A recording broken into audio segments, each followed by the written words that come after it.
ഇത് ഞങ്ങൾ ഫ്രണ്ട്സൊക്കെ കൂടിയിട്ട് കൊയിനിപ്പാറ മലയുടെ മുകളിലേക്കുള്ള ഒരു ട്രിപ്പ് പോയതാണ്. അതായത് മാമലക്കണ്ടത്തുനിന്ന് കൊയിനിപ്പാറയിലേക്ക് ഒരു ജീപ്പ് സഫാരി ഉണ്ട്. ആ ഒരു ജീപ്പ് സഫാരിക്ക് ഞങ്ങളെല്ലാവരും കൂടിയിട്ട് ഒരു അടിപൊളി വൈബായിട്ട് ഞങ്ങൾ പോയി. അതിരാവിലെ ഒരു 5 മണിയായപ്പോൾ ഞങ്ങൾ ഇറങ്ങിയതാണ്. 2 ജീപ്പുകളിലായിട്ട് വഴി ഇല്ല എന്ന് പറയും. കല്ലും ചെളിയും ഇതൊക്കെയായിട്ട് പാറ കഷ്ണങ്ങളൊക്കെ ആയിട്ടുള്ള വഴിയാണ്. ഭയങ്കര ദുർഘടം പിടിച്ച വഴി, ഒരു ചാല് എന്ന് തന്നെ പറയാം. ആ ചാലിലൂടെയാണ് ഈ വണ്ടികൾ പോണത്. വണ്ടികൾ ഞങ്ങളെല്ലാം വണ്ടിയിൽ നിന്ന് ഇറങ്ങി വീണ്ടും കയറി, അങ്ങനെ ചില സ്ഥലങ്ങളിൽ വീണ്ടും ഇറങ്ങി. പക്ഷെ നമുക്ക് വണ്ടിയിൽ ഇരിക്കാൻ പറ്റില്ല. അതിൽ പോകുമ്പോൾ നമുക്ക് വണ്ടിയിൽ ഇരിക്കാൻ പറ്റില്ല. അതുപോലത്തെ ഇഷ്ടംപോലെ ട്രക്കിങ്ങിനും സഫാരിക്ക് പോയിട്ടുണ്ടെങ്കിലും പക്ഷെ ഇതുപോലൊരു സഫാരി ആദ്യമായിട്ടായിരുന്നു. ഇതായിരുന്നു റിയൽ 4-wheel ഡ്രൈവ് സഫാരി എന്ന് പറയാം. മറ്റൊക്കെ ഒന്നുമല്ലാത്ത അനുഭവമാക്കി മാറ്റിയത്. ആ ഡ്രൈവേഴ്സിൻ്റെ ആ എക്സ്പീരിയൻസ് കൊണ്ട് മാത്രം കയറി പോകുന്ന വണ്ടികളാണ് ഇത്. ഒരു വണ്ടിയൊന്നും അല്ല കേട്ടോ. അതിൻ്റെ മുകളിൽ ചെന്നപ്പം ഇഷ്ടം പോലെ വണ്ടികൾ അവിടെ കിടക്കുന്നത്. ഞങ്ങൾക്ക് ഇവർ ചാർജ് ചെയ്ത് 2000 രൂപയാണ്. 2500 രൂപയാണ്. പിന്നെ ഞങ്ങൾ അത് പറഞ്ഞ് പേശി 2 വണ്ടി എടുത്തപ്പം 2000 രൂപയ്ക്ക് അവർ വന്നു. നല്ല ഡ്രൈവേഴ്സ്, അവർ നല്ല സഹകരണം ഇതൊക്കെ ആയിരുന്നു. എല്ലാം എക്സ്പ്ലെയിൻ ചെയ്ത് തന്നു. വളരെ കമ്പനിയായിട്ടുള്ള ഡ്രൈവേഴ്സായിരുന്നു.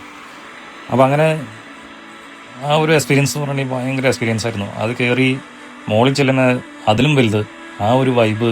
നമുക്ക് അതിരാവിലെ കിട്ടുന്ന ആ ഒരു വൈബ് ഉണ്ടല്ലോ, അതൊരു ഒന്നൊന്നര വൈബാണ്. ഞങ്ങൾ അവിടെ ചെന്ന് കഴിഞ്ഞപ്പം അറിയാണ്ട് ഡാൻസും പാട്ടുമായിട്ടാണ്ട് ഓട്ടോമാറ്റിക്കായിട്ട് അതിലേക്ക് ലയിച്ചു പോയി.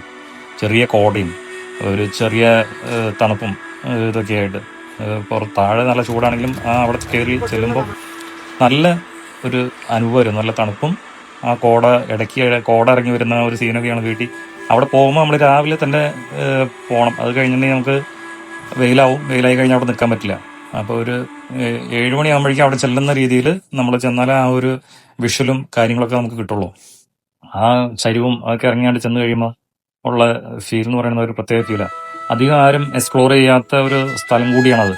എല്ലാവരും മാമലക്കണ്ടം വഴി അങ്ങോട്ട് പോകും. പക്ഷേ ഇവിടേക്ക് ആരും അധികം കയറി ചെല്ലാത്ത രീതിയിലുള്ള ഒരു സംഭവമാണ് ഇവിടെ ഉള്ളത്.